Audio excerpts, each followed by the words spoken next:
दोस्तों, आज एक और नई स्टोरी सुनाता हूं आपको। एक समय की बात है जब एक शिल्पकार आप जानते होंगे, जो पत्थरों से मूर्तियां बनाता है। तो शिल्पकार किसी गांव जा रहा था। तो जाते जाते उसको प्यास लगी। तो उसने देखा एक नदी उसको दिखाई दी। तो नदी के पास वो रुक गया पानी पीने के लिए। फिर उसने अपना जो खाने का डब्बा था वो भी खोला, पोटली खोली, खाना खाया, पानी पिया, थोड़ी देर रिलैक्स किया। अब वो पानी के पास यानी नदी के पास उसको एक बहुत बड़ा पत्थर, जिसको हम शिला कहते हैं, बहुत बड़ी शिला, पत्थर की शिला पड़ी हुई दिखाई दी। अब ये शिल्पकार तो था ही, और उसका झोला भी उसके साथ में था जिसमें उसके सब हथियार थे। तो उसका दिमाग काम करने लग गया। बोले ये इतनी बड़ी शिला है, इसमें से एक बहुत अच्छी सुंदर सी मूर्ति भगवान की बन सकती है। तो क्या मालूम उसके मन में क्या आया। उसने अपना झोला निकाला और वो छेनी हथौड़ी निकाली और वो पत्थर की शिला को घाव मारना चालू किया। जैसे ही एक दो घाव पड़े, वो पत्थर में से आवाज आई, अरे बचाओ, मुझे मत मारो, मुझे मत मारो। तो ये शिल्पकार बोला, अरे भाई क्या हो गया तेरे को चिल्लाने के लिए। तो बोले नहीं नहीं नहीं नहीं नहीं, मुझे मत मारो। तो शिल्पकार बोला, भाई मैं इसमें से एक भगवान की अच्छी मूर्ति बनाने वाला हूं, क्यों चिल्ला रहा है। बोले नहीं नहीं नहीं नहीं नहीं, ये मार मैं नहीं सहन कर सकता, मुझे मत मारो, मुझे छोड़ दो, किसी और को पकड़ो। शिल्पकार बोलता है ठीक है, उस पत्थर को छोड़ देता है। फिर वो थोड़ा सा और घूमता है नदी के आसपास, तो उसको एक दूसरा बड़ा पत्थर दिखाई देता है, दूसरी बड़ी शिला दिखाई देती है। तो वो उस पर ट्राई करता है, छेनी हथौड़ी लेके अपना घाव मारना चालू करता है। वो पत्थर कुछ नहीं बोलता। वो पत्थर बेचारा घाव सहन करते रहता है।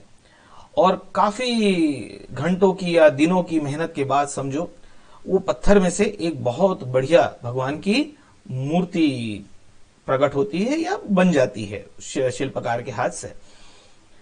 शिल्पकार को भी बड़ा अच्छा लगता है। लेकिन ये गरीब शिल्पकार है बेचारा, वो अपना मूर्ति को वहीं छोड़ के, नदी के पास छोड़ के, ये अपना अगले गांव निकल जाता है। अब ये तो चला गया शिल्पकार। पीछे से एक कार में सेठ सेठानी वो आ रहे थे। तो सेठानी ने नदी देखी, पानी देखा, तो सेठ जी को बोला कि क्यों ना थोड़ी देर यहां रुक जाए नदी के पास, पानी के पास, तो खाना भी खा लेते हैं, पानी भी पी लेते हैं, हाथ मुंह भी धो लेते हैं, फिर आगे की जर्नी कवर करेंगे। तो सेठ जी बोलते ठीक है, आपकी जैसी इच्छा। तो ड्राइवर वहां गाड़ी रोकता है। ये दोनों सेठ सेठानी कार से उतरते हैं, नदी के पास जाते हैं, वो भी खाना खाते हैं, पानी पीते हैं। उसके बाद वो सेठानी जी को वो जो भगवान की मूर्ति वो दिखाई देती है। अरे बोले इतनी सुंदर मूर्ति यहां कैसे। वो आश्चर्य करती है सेठानी। और सेठानी के मन में क्या भाव जागता है क्या मालूम। एक्चुअली वो किसी एक जरूरी काम से दूसरे गांव जा रहे थे। तो सेठानी मन ही मन भगवान की मूर्ति के सामने हाथ जोड़ के बोलती है कि भगवान मैं जिस काम से जा रही हूं दूसरे गांव, वो यदि काम यानी मेरी मनोकामना आप पूरी कर दो तो बहुत अच्छा होगा, मैं आपका बहुत विशाल मंदिर यहां निर्माण करवा दूंगी। ऐसा बोल मन में देती है और ये लोग वहां से निकल जाते हैं, कार में बैठ के अगले गांव चले जाते हैं, उनका जो काम है वो करते हैं। लेकिन देखिए किस्मत की, सेठानी जी की वो जो मनोकामना थी वो पूरी हो जाती है कुछ महीनों बाद।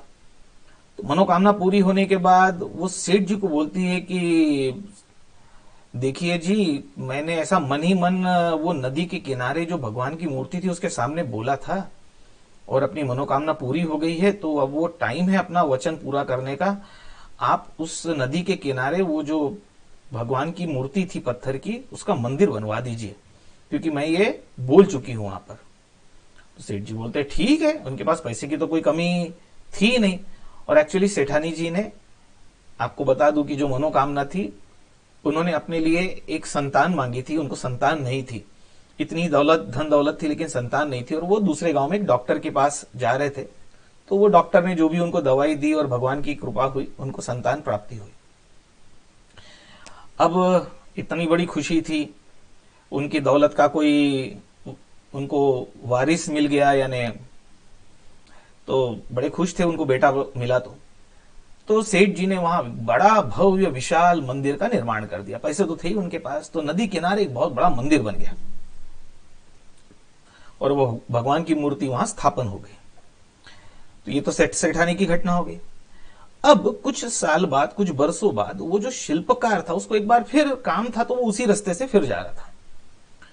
तो उस रास्ते से जाते जाते वो नदी के पास रुका खाना खाने के लिए।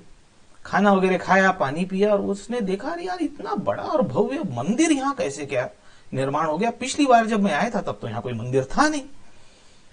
तो देख के आश्चर्य हुआ उसको कि इतना बड़ा मंदिर कैसे निर्माण हो गया। तो वो मंदिर में भगवान के दर्शन करने जाता है। तो अपन वो नारियल और फूल खरीदते हैं ना, वैसे उसने भी खरीदा, एक नारियल फूल खरीदा, भगवान के दर्शन करने गया, फूल माला चढ़ा दी भगवान को, और मूर्ति की तरफ देखा तो उसने पहचान लिया, अरे ये तो वही मूर्ति है जो मैंने बनाई थी। शायद किसी बड़े दानदाता ने ये मंदिर बनवा दिया शायद, ऐसा वो मन ही मन सोचता है। फूल चढ़ा देता है, नारियल चढ़ाता है, तो पुजारी बोलता है भाई नारियल यहाँ नहीं, वो नारियल फोड़ने की जगह बाहर है, वहां बोर्ड लगा है वहीं फोड़ना। तो बोले ठीक है साहब। तो ये फूल चढ़ाने के बाद ये शिल्पकार वो नारियल लेके वो जगह ढूंढते हुए आता है, तो एक बोर्ड लगा रहता है कि यहाँ नारियल फोड़ो। तो वो नारियल वो पत्थर पे जैसे ही फोड़ता है, पत्थर में से आवाज आती है, अरे बचाओ, अरे बचाओ। तो बोलता अरे ये आवाज कहां से है? तो पत्थर बोलता अरे बचाओ, आप मुझे बचा लो। तो बोले अब क्या हो गया तेरे को? अरे बोले कुछ बरसों पहले आप आए थे, याद है क्या आपको? हाँ हाँ हाँ आया था। बोले बोले मुझे अभी बचा लो, मैं वही पत्थर हूं जिसने वो आप छेनी हथौड़ी से पहले मुझ पर ट्राई किए थे ना, मैंने मना कर दिया था, मैं वही पत्थर हूं। वो देखो अभी लोग मेरे ऊपर नारियल फोड़ते हैं। तो शिल्पकार ने बोला भाई जब मैंने छेनी हथौड़ी चलाई थी तब तूने तो तब भी ऐसी चिल्लाया था ना, तू बचाओ बचाओ मुझे मत मारो करके। तो देख अब तब तूने वो घाव सहन कर लिया होता तो तू भगवान की मूर्ति बनता, तो आज वहां मंदिर में होता, लोग तेरी पूजा करते। और तूने तब वो घाव सहन करने से मना कर दिए, तो अब देख अब लोग तेरे ऊपर नारियल फोड़ रहे हैं, मैं क्या करूं, अब मैं कहां से बचाऊं तेरे को। तो दोस्तों इस कहानी का तात्पर्य यही है, मैं ये सीए के स्टूडेंट्स को सुनाता हूं जनरली स्टोरी, सीए करने वाले स्टूडेंट्स को, कि सीए कोर्स आसान तो है नहीं दोस्तों। इसमें घाव बड़े पड़ते हैं, आर्टिकलशिप करनी पड़ती है, कोर्स टफ है, मेहनत करनी पड़ती है। अब जो इससे बच के भाग जाएंगे, बोलेंगे बचाओ मैं तो नहीं पढ़ाई कर सकता, मेरा तो मन नहीं लगता पढ़ाई में, तो फिर ठीक है, फिर आप जो भी है ग्रेजुएट बन के क्या मिलना है और लोग कितनी आपकी तारीफ करेंगे मैं तो नहीं जानता। लेकिन ये घाव कुछ साल सहन कर लिया आपने और सीए बन गए, ये डिग्री लग गई, तो फिर लोग आपको पूछेंगे। तो अब आप सोचिए कि ये शॉर्ट टर्म में मेहनत करना, शॉर्ट टर्म में घाव सहन करना ठीक है, या लॉन्ग टर्म में फिर लोग आपके सिर पे पत्थर नारियल फोड़े वो आपको करना है। तो फैसला आपके हाथ में है दोस्तों। स्टोरी पसंद आए तो आगे अपने दोस्तों के साथ शेयर करना। Okay bye bye.